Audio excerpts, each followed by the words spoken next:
Hi everyone, I hope लरी fine. आज का जो हमारा टॉपिक है उसमें हम बात करने वाले स्टेयर केस यूजिंग रिकर्जन। हम रिकर्जन के द्वारा स्टेयर केस की प्रॉब्लम्स को सॉल्व करने वाले हैं। प्रॉब्लम सॉल्व करने से पहले मैं आपको कुछ दिखाना चाहता हूँ यार। आप जो पूछ रहे थे कि आप डीएसए का प्रॉब्लम जो आप नेक्स्ट रिकर्जन के बाद जो डीएसए का क्वेश्चन करने वाले हो, एग्जाम्पल्स लिंक लिस्ट का, स्टेक का, क्यू का, तो कौन से प्ले लिस्ट में हमें मिलेंगे, तो उस प्ले लिस्ट को आप सेव करके रखिएगा यार। मैं आपको दिखाता हूँ कुछ यहाँ पे। जैसे ये मेरा प्लेलिस्ट है, मैंने दो प्लेलिस्ट बनाया है। पहला प्लेलिस्ट में 34 वीडियोस है, जिसमें जावा का एडवांस से लेके बेसिक का कोड अवेलेबल है, जैसे कि 2D एरेज, और स्ट्रिंग्स, ये सारा कोड इसके अंदर है 34 वीडियोस के अंदर। ठीक है, जो मैंने बहुत ही इजी वे में बताने का प्रयास किया मेरे दोस्त। दूसरा प्लेलिस्ट हमारा है DSA all code of coding Ninja, मतलब कोडिंग निंजा के सारे कोड आपको जो डीएसए से रिलेटेड है वो सारा कोड यहाँ पे मिलने वाला है। जो हमने रिकर्जन्स का 12 प्रॉब्लम्स कर चुके हैं यार। आज का प्रॉब्लम्स लगा के मेरे पास 13 प्रॉब्लम्स हो चुके होंगे रिकर्जन्स का ओनली। रिकर्जन्स के बाद हम स्टार्ट करने वाले हैं लिंक लिस्ट, उसके बाद स्टेक, उसके बाद क्यू। तो ये सारा वीडियोस आप इसके इस प्लेलिस्ट में होगा, जिसका नाम होगा डीएसए। ठीक है, मैं आपको एक बार दिखा देता हूँ यार। यहाँ पे देख सकते हो कि मैंने लिखा है DSA all code of coding Ninja, मतलब इसी के अंदर इस रिकर्जन्स का जो मैंने सीरीज चला है, रिकर्जन्स का मैंने जो 12 प्रॉब्लम्स किया है, इसी प्रॉब्लम्स के अंदर ही आपका लिंक लिस्ट का भी कोड होगा, स्टेक का भी कोड होगा, और क्यू का भी कोड होगा, और जितने सारे डीएसए से रिलेटेड कोड आएंगे उस इसी प्लेलिस्ट में आएगा। तो इस प्लेलिस्ट को आप सेव कर लीजिएगा, क्योंकि ये प्लेलिस्ट आपके लिए बहुत ही, आपकी जर्नी के लिए बहुत ही ज्यादा इंपॉर्टेंट होने वाला है। ठीक है, तो चलो आज स्टार्ट करते हैं। आज के वीडियोस में पहले स्टार्ट करते हैं कि वीडियोस में आज आखिर हमें करना क्या है। अगर आप हमारे चैनल पे नहीं हो तो चैनल को सब्सक्राइब भी कर ले मेरे दोस्त, क्योंकि आपका एक सब्सक्राइबर हमारे मोटिवेशन को दुगुना कर देता है और मैं वीडियोस बनाने में सक्षम हो जाता हूँ। तो चलो स्टार्ट करते हैं आज का वीडियोस में। बात करते हैं स्टेयर केस का। और एक्चुअली में स्टेयर केस होता है क्योंकि ये जो प्रॉब्लम सॉल्व कर रहा है यूजिंग रिकर्जन, तो आपको ये तो पता होनी चाहिए कि ये क्वेश्चंस में लिखा हुआ है स्टेयर केस, लेकिन एक्चुअली में स्टेयर केस होता क्या है, तो इसका हिंदी समझिएगा मेरे दोस्त। स्टेयर केस का मतलब होता है सीढ़ी। क्या होता है? सीढ़ी। जैसे कि आप, मैं बोलूं कि आपका एक घर है, घर के ऊपर तो छत होता ही है ना, तो वो छत पे हमें चढ़ना है। हमें क्या करना है? रनिंग करना अपने पॉसिबल वे से, हमें उस छत पे चढ़ना है, तो उसके लिए हमें सीढ़ी चाहिए। तो सीढ़ी का भी वही सीढ़ी, तो यही बोल रहा है कि आपके पास एक रूफ है, आपके पास एक छत है, और उस छत पे आपको चढ़ना है, तो आपके पास सीढ़ी है, लेकिन कुछ रूल्स है, कुछ रेगुलेशन है कि आपको किस स्टेप में फॉलो करना है, किस स्टेप से आपको चढ़ना है। तो चलो स्टार्ट करते हैं, क्या रूल्स है इसकी, उसको रूल्स को फाइंड आउट करते हैं और इसको पढ़ना स्टार्ट करते हैं। बोलता है child is running up a staircase, एक जो चाइल्ड है वो रनिंग कर रहा है स्टेयरकेस पे विथ एन स्टेप से, and can hope either one steps, two steps and three step at a time. और जो चाइल्ड है ना, वो एक बार में चाहे वो एक स्टेप चढ़ सकता है, चाहे दो स्टेप चढ़ सकता है, या थ्री स्टेप चढ़ के वो अपने रूप पे पहुंच जा सकता है। That time at a time implement a method that count how many possible ways the child can be run up to the stairs। मतलब कितने ऐसे पॉसिबल रास्ते होंगे, कितने ऐसे पॉसिबल वेज होंगे जो बच्चा वो चढ़ सकता है अपने रूप पे, अपने रूप पे पहुंच सकता है। Then you need to return number of possible ways, और उसी को आप कितने वेज होंगे, कितने वो रास्ते होंगे, उसको आपको रिटर्न करना है कि कितने स्टेप्स में आप कौन कौन से स्टेप को फॉलो करोगे, कौन कौन से वे को फॉलो करोगे जो उस छत पे पहुंच जाओगे। तो कितने स्टेप्स, कितने ऐसे पॉसिबल वेज होंगे, कितने ऐसे रास्ते होंगे जो आप अपने रूप पे पहुंच जाओगे। चलो कोई बात नहीं, यहां तक आपको क्लियर हो गया होगा कि स्टेयर केस क्या होता है। और आपको 3 पॉइंट याद रखना है कि हमें जो सीढ़ी, मतलब जो अपने रूप पे पहुंचना है, तो उसके कुछ रूल्स है यार। तो रूल्स को हमें फॉलो करके चलना है कि 1 स्टेप चलना है, 2 स्टेप चलना है, और 3 स्टेप चलना है। ग्रेट। अब आते हैं इसका सैंपल इनपुट में। सैंपल इनपुट बोला कि अगर एन की वैल्यूज 4 है, अगर एन की वैल्यूज 4 है, तो उसका 7 रास्ते होंगे, उसके पॉसिबल जो वेज होंगे चढ़ने का वो 7 होंगे। 7 में वो क्या करेगा? अपने रूप पे चढ़ सकता है। उसके पास 7 वेज होंगे, 7 रास्ते होंगे। लेकिन आपको ये समझ में नहीं आ रहा है कि ये 7 वेज आया कैसे। इस पे हम बहुत ही ज्यादा इजी वे में सोल्व करने का प्रयास करेंगे, तो वीडियो में लास्ट तक बने रहे। चलो स्टार्ट करते हैं कि ये 7 आया कैसे। तो सबसे पहले हमें क्या करना है यार, कि हमारे पास इस प्रॉब्लम का सोल्व करना यूजिंग तो रिकर्जन करना है। तो हम क्या करेंगे यार, कि अगर एन की वैल्यूज 4 है, यहाँ पे मान लो एन की वैल्यूज हमारा क्या 4 है, आउटपुट क्या आने वाला है, तो हमारे पास 7 आने वाला है। एक्सप्लेनेशन कि देयर आर 7 पॉसिबल वेज, हमारे पास 7 पॉसिबल। देखो, एक जो बच्चा है वो क्या कर सकता है, एक बार में एक स्टेप चढ़ सकता है, और हमें उस स्टेप तक पहुंचना है। मतलब एन की वैल्यूज 4 है, तो हमें 4 वेज तक चढ़नी है, तभी मैं उस रूप पे पहुंच पाऊंगा। इसको भी बहुत ही ज्यादा क्लैरिफाई करना होगा मेरे दोस्त। अगर एक बच्चा जो पहले एक स्टेप चढ़ेगा, फिर एक स्टेप चढ़ेगा, फिर एक स्टेप चढ़ेगा, एक का स्टेप चढ़ के वो 4 स्टेप में अपने रूप पे चढ़ जाएगा, और हमें 4 ही स्टेप चलना है। चाहे अब क्योंकि यहाँ पे बोल रहा है एक स्टेप चल सकता है, 2 स्टेप चल सकता है, 3 स्टेप चल सकता है। ये चल कैसे रहा मैं बताता हूँ। पहले बार में एक स्टेप चला, फिर दूसरे बार में भी एक स्टेप, तीसरे बार में एक, और चौथा बार में एक स्टेप चढ़ के वो अपने रूप पे पहुंच गया। दूसरा वेज क्या हो सकता है कि जो बच्चा एक बार में एक स्टेप चला, फिर एक बार में जंप कर दिया 2 स्टेप पे, फिर से एक बार में एक स्टेप चढ़ा और अपने रूप पे पहुंच गया, तो ये भी एक वेज हो सकती है।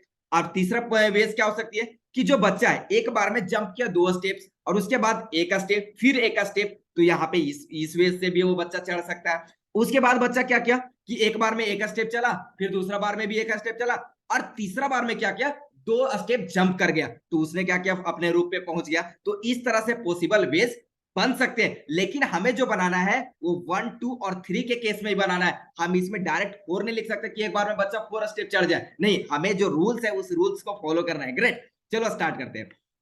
अब यहां तक हमने पहुंच गया, एक तो ये काम हो गया। उसके बाद क्या कर सकता है बच्चा, एक बार में 2 स्टेप चला, फिर 2 स्टेप चढ़ के अपने रूप पे पहुंच गए, ये भी कंडीशन से में हमारा अप्लाइज है, क्योंकि हम 2 स्टेप भी चढ़ सकते हैं एक बार में, हमारा एक बार में 3 स्टेप भी चल सकते हैं। तो बच्चा क्या क्या एक बार में 3 स्टेप जंप कर गया और एक स्टेप बाद में जंप कर गया, अपने रूप पे पहुंच गया। चलो ठीक है भाई, ये भी सही है। अब एक बच्चा क्या कर सकता है, पहले एक स्टेप चलेगा, फिर 3 स्टेप जंप कर जाएगा, क्या ऐसा कर सकता है? हाँ, क्योंकि इसमें बोला है कि एक बार में एक स्टेप, 2 स्टेप और 3 स्टेप चढ़ सकता है, तो ये हमारा पॉसिबल वेज है। तो टोटल पॉसिबल वेज हमारे पास क्या बने, 1, 2, 3, 4, 5, 6, 7। तो इस तरह से हमारा जो सैंपल इनपुट आया था वो 7 आया था।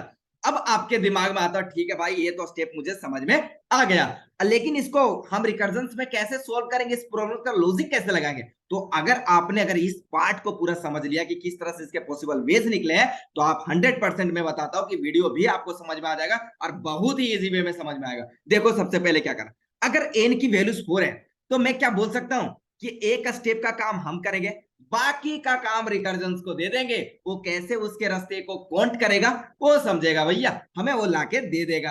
तो मैंने वही काम किया कि एन की वैल्यूज 4 था, तो 4 - 3 मतलब एक स्टेप का काम हम कर लिए, बाकी का काम रिकर्जन्स को दे दिए। तो ये क्या कर लिया, यहाँ से सारा स्टेप्स इसने निकाल लिया। ये कैसे निकाला हमें नहीं पता, ये काउंट कर लिया, मुझे एक स्टेप का काम कर लिया। फिर दूसरा बेस हमारे पास यहाँ आ गया, मैंने दूसरा रिकर्शन कॉल लगाया, मैंने बोला अब n-2 के लिए कॉल कर दिया, n-2 के लिए कॉल किया तो 4 - 2 के लिए। तो मैंने क्या किया, 2 स्टेप का मतलब जो 2 स्टेप था उस पर हम काम किए, बाकी का काम रिकर्जन्स को दे दिए कि भाई आप काम करके हमें दे दो किस तरह से इसको काउंट करना है। फिर ठीक है, तो 2 स्टेप पे काम करेगा, मैंने इस 2 स्टेप का काम कर लिया। बाकी जैसे कि अगर n-2 है तो एक बार में जो बंदा है वो 2 स्टेप भी चढ़ सकता है, एक बार में जो बंदा है 3 स्टेप चला फिर एक स्टेप चलेगा, तो इस तरह से भी इसका पॉसिबल वेज बन सकते हैं। तो दूसरा हमारा क्या, पहले जो बंदा हमने इसका मैंने बोला कि भाई 2 स्टेप का काम हम कर लिया, बाकी का काम रिकर्जन्स कर देगा, तो 3 स्टेप प्लस 1 का काम हमारा रिकर्जन्स करके दे देगा। अब मैंने बोला कि अब हम रिकर्जन्स n-1 के लिए कॉल करेंगे। ऐसा मैंने क्यों किया कि अब मैंने क्या किया, एक स्टेप का काम बच गया 4 - 1, मतलब हमने यहाँ क्या कर देंगे 4 - 1 तो करेंगे, तो रिकर्जन्स का काम है वो कैसे करेगा, कैलकुलेशन करके हमें दे देगा। तो यहाँ पे एक स्टेप का काम करेंगे, इस स्टेप का काम हम कर दिए, बाकी जो स्टेप बचा था वो हमारा रिकर्जन्स करके दे देगा। इसमें कौन कौन से पॉसिबल वेज आ सकते हैं, अब मैं बस यही रूल को अब एक तरह से समझ सकते हो मेरे दोस्त कि ये हमारा फॉर्मूला है जो हमें अपने स्टेयर केस तक पहुंचा देगा। फॉर्मूला, ठीक है, इस फॉर्मूला को अगर आप याद रख लेते हो कि जब जो हमारा रिकर्जन कॉल करना है, पहले कॉल करना है n-3 के लिए, दूसरे बार हमें काउंट भी करना है तो प्लस का भी करना को, सारे काउंट भी करने को, और दूसरा बार कॉल करना है तो n-2 के लिए, और जो तीसरा बार कॉल करना है वो n-1 के लिए कॉल करना है। इस तरह से हम क्या करेंगे, अपने पॉसिबल वेज के रास्ते तक स्टेयर केस में पहुंच जाएंगे। बस यही लॉजिक मैं इंप्लीमेंट करने वाला यहाँ पे हूं। अब देखो, इसका बेस केस आपका दिमाग में आया कुछ क्या, अब आ ही गया होगा यार कि जो बच्चा है एक बार में एक ही स्टेप चल सकता है, या फिर 2 स्टेप चल सकता है, या फिर 0 स्टेप भी चल सकता है, ये भी कंडीशन आ सकता है ना। तो मैं बेस केस में क्या करूंगा, जो पहला बेस केस दूंगा मेरे दोस्त, वो बेस केस में लिखूंगा मैं क्या, कि अगर जो बच्चा है, अगर n=0 है या फिर n=1 है, तो इस समय वो बच्चा एक ही स्टेप चला, क्योंकि अगर मैं लैंड से मतलब अपनी धरती से एक स्टेप आगे बढ़ा, अर्थ से मैंने क्या किया, एक स्टेप सीढ़ी पे रखा, तो उस समय मैं एक ही स्टेप चलूंगा ना, 0 से स्टार्ट किया तो एक ही स्टेप चलूंगा ना, तो मैं बोलूंगा रिटर्न करवा दो आप मुझे 1, कि वो बंदा एक ही स्टेप चढ़ा, वो जो बच्चा है एक ही स्टेप चढ़ा। फिर मैंने एक बेस केस और लगाया मेरे दोस्त, और वो बेस केस के लिए काम करेगा कि इफ कि हमारा अगर एन की वैल्यू 2 है, अगर एन की वैल्यू 2 है, देन रिटर्न 2, कि वो जो बच्चा एक बार में 2 स्टेप भी चढ़ सकता है। ठीक है, ये काम कर दिया। और में लगा दिया 3 स्टेप, तो इसका लिखने की हमें आवश्यकता नहीं, इसका बेस केस बनाने की आवश्यकता मुझे नहीं है, क्योंकि और में। चलो भाई, ये काम हो गया दोनों बेस केस का। अब मैंने बोला कि रिकर्सन्स लगा दो कॉल। अब रिकर्सन जब कॉल लगाओगे तो रिटर्न के साथ भी कॉल लगा दो रिटर्न, और रिकर्सन्स को कॉल लगा दो। रिकर्सन्स को कैसे कॉल लगाओगे? स्टेयर केस लिखा हुआ है यहाँ पे, देखो स्टेयर केस आ भी गया मेरा। स्टेयर केस n-3 के लिए कॉल कर दिया, प्लस भी करते जाएंगे, n-2 के स्टेयर केस फिर कॉल करेंगे, स्टेयर केस, और फिर n-2 के लिए कॉल कर दिया, फिर प्लस कर दिया, और स्टेयर केस हमने यहाँ पे n-1 के लिए कॉल कर दिया। बस आपको इतना काम करना था और अपने स्टेक की प्रॉब्लम को बहुत ही इजी वे में सॉल्व कर लेना था। अगर मैं इसका कस्टम इनपुट आपको दिखाऊं मेरे दोस्तों, देखो क्या बताता है। आई होप कि पूरा कॉन्सेप्ट क्लियर हो गया होगा आपको, और देख सकते हो कि हमारा सारा टेस्ट केसेस भी पास हो चुके हैं।